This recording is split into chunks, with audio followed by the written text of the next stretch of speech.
मोठी आणि महत्त्वाची बातमी, कारण मुंबई महापालिका निवडणुका आणि मुंबई महापालिकेसाठी मनसे सज्ज झाले आहे। मनसेचे अध्यक्ष राज ठाकरे यांनी सर्व विभाग अध्यक्षांची बैठक बोलावलेली आहे। बैठकीत पक्षाची संघटनात्मक बांधणी आणि महापालिका निवडणुका या संदर्भातल्या काही मोठ्या आणि महत्त्वाच्या विषयांवरती चर्चा होणार असल्याचं कळतंय।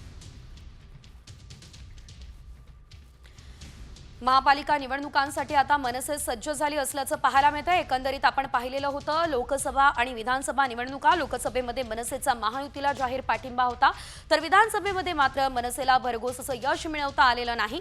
मात्र आता महापालिका निवडणुकांमध्ये मनसे पुन्हा एकदा सज्ज झाले असल्याचं पाहायला मिळतंय। एकंदरीत आपण जर बघितलं तर राज ठाकरे आता ऍक्शन मोडवर आले असल्याचं पाहायला मिळतंय आणि राज ठाकरेंनी महत्त्वाची बैठक सुद्धा या दरम्यान बोलावली असल्याचं पाहायला मिळतंय। त्यामुळे आता येणाऱ्या महापालिका निवडणुकांच्या पार्श्वभूमीवर राज ठाकरे यांची रणनीती नेमकी काय असते हे पाहणं अतिशय महत्त्वाचं असणार आहे।